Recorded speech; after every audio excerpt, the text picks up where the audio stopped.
I'm not aware of any gang activity in Portland, not unless you call the Red Hat Ladies a gang, but Anyway, but I wouldn't be surprised to hear of family feuds and neighborly tensions. Probably not at the level of the Hatfield and McCoys, but there nevertheless. Conflict and power struggles exist in every community because, well, people, right? Why is it that ever since Cain killed Abel, humanity has chosen violence in solving its differences, violence in obtaining power, violence to get what we want? We yell when yelled at, hit when struck, spread rumors when hurt, secretly or not so secretly delight in the failure of others. And violence can be manifest in any number of ways, from physical to verbal to mental and emotional. Our words can cut just as deeply as a knife, and our emotional outbursts, well, they can leave mental scars that'll last a lifetime. Most of you know that, right?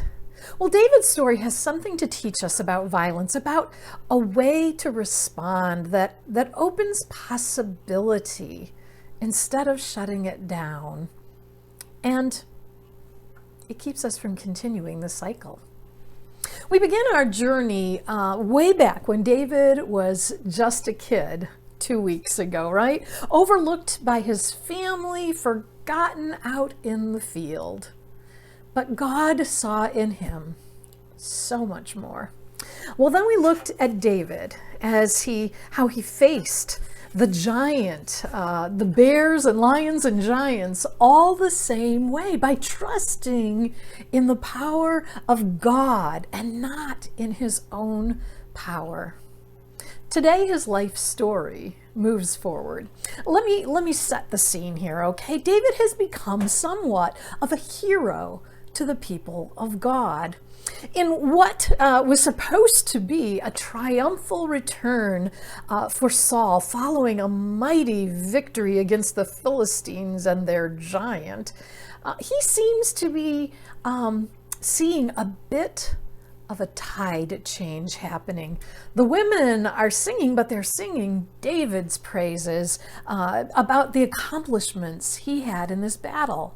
The song went like this: Saul has slain his thousands, and David his tens of thousands. Hyperbole aside, King Saul, as you can imagine, was not amused. It probably also didn't help his mood that one of his own sons, Jonathan, became completely devoted to David. Best friends forever. And one of his daughters, Michal, perhaps caught up in the national frenzy of this young new superhero, well, she falls in love with him. Saul is so jealous, he can't even stand it. He can't see straight, and he definitely can't think straight because he makes several insane attempts on David's life. David, this one who plays music to soothe his soul. David, who has done nothing but serve him. Saul goes a bit mad in the process, completely obsessed with killing him.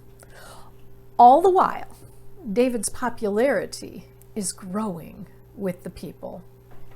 Well, now David is a young man, a man constantly pursued by his murderous king.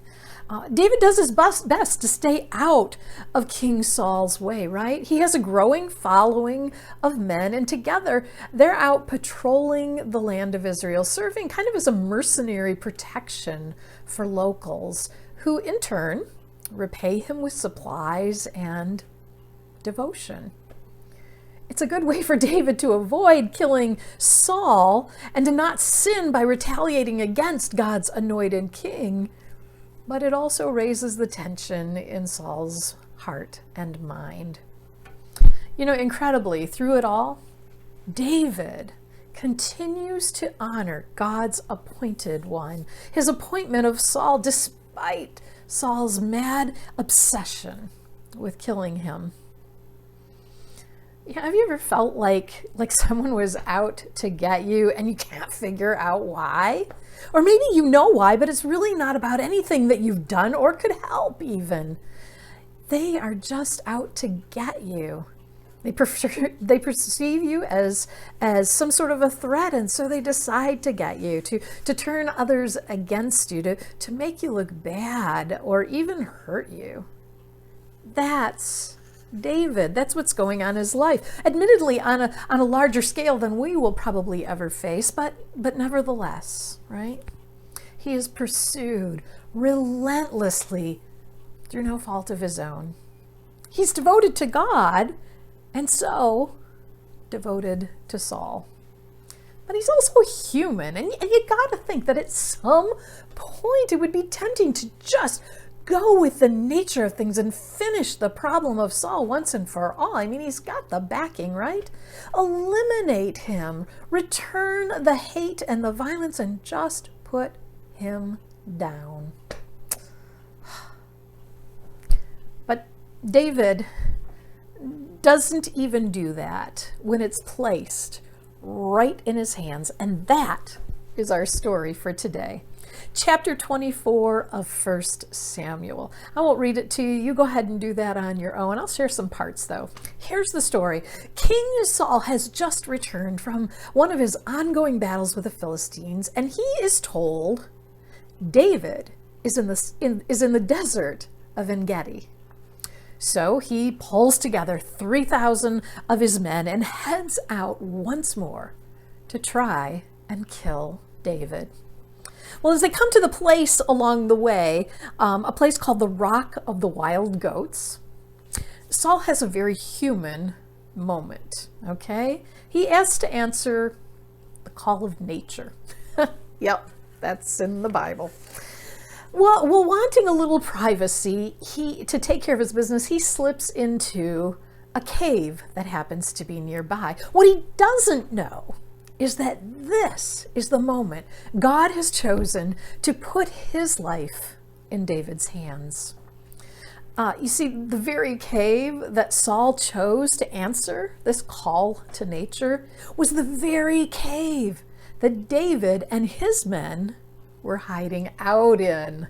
Can you imagine? Now, it must have been a deep, dark cave because Saul does not see David and his men. David's men, man, they cannot believe their good fortune, right? It's unbelievable. Saul has fallen into their hands. They don't have to chase him down or hunt him out or get through his 3,000 men standing outside. He's right over there in the most compromising of positions. And so they urge David to kill him, right? Scripture says, the men of David said to him, "Here is the day of which the Lord said to you, I will give your enemy into your hand, and you shall do to him as it seems good to you." Well, at that moment, David had a decision to make, right? He had to make a decision about what seemed good to him. As Saul is answering the call of nature, should David follow the powerful call of human nature and return violence for violence? Or should he follow the call of God's nature and honor life? Respect God's authority embodied in this very human King Saul, and trust in God's time? Well, David's choice, well, it must have stunned his crew. Listen to this. Then David went and stealthily cut off the corner of Saul's cloak. Afterward, David was stricken to the heart because he had cut off the corner of Saul's cloak. I mean, it gives you an insight into David, right? Even in his mercy, he's worrying about sinning against Saul. It goes on. He said to his men, "The Lord forbid that I should do this thing to my Lord, the Lord's anointed, to raise my hand against him, for he is the Lord's anointed." So David scolded his men severely and did not permit them to attack Saul. Then Saul got up and left the cave and went on his way. David chooses mercy. It's stunning, really. We don't see that coming naturally in our human nature, do we?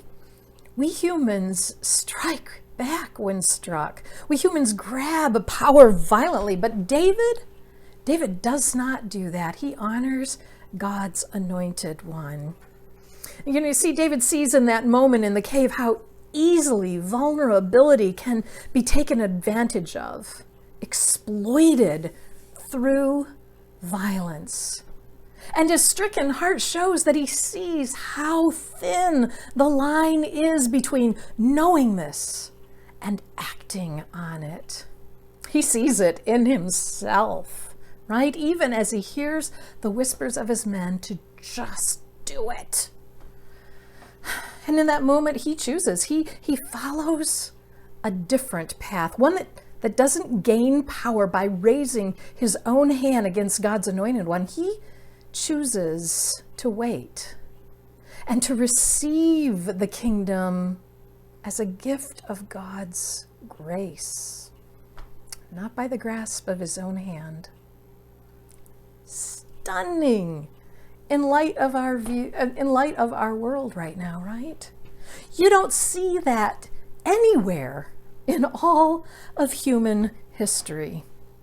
The call of human nature is to take power, not to receive it, to return violence for violence. But David chooses to honor God and chooses mercy. Here's why mercy matters, friends. And I quote, "To forgive and to act with compassion does not mean to ignore the realities of violence and evil that confronts us, but mercy does open a way forward that breaks the cycle." Listen to this. David follows Saul out of the cave. Saul doesn't know that David and his men were there. He's clueless. And so David follows him out of the cave, and he calls out to him. He says, "Why do you listen to the words of those who say David seeks to do you harm? This very day your eyes have seen how the Lord gave you into my hand in the cave, and some urged me to kill you. But I spared you. I said, I will not raise my hand against my Lord, for he is the Lord's anointed. See, my father, see the corner of your cloak in my hand? For by the fact that I cut off the corner of your cloak and did not kill you, you may know for certain that there is no wrong or treason in my hands. I have not sinned against you, though you are hunting me to take my life. May the Lord judge between me and you. May the Lord avenge me on you, but my hand shall not be against you." That's a pretty powerful statement, isn't it? David's appeal to Saul asked for an end to the pursuit and a declaration of his innocence. David's alternative way, the call of God's nature, if you will, is to refuse to return violence for violence. That takes courage, right? Oh, but it reaps such rewards. Recent studies in patterns of abuse within families document the sad truth. And I quote, "Many victims become victimizers themselves. They are caught in a vicious and continuous cycle of abuse and violence. The cycle is broken not by acceptance of the evil done, but by forgiveness that frees the victim from the need for vengeance and enables a new future."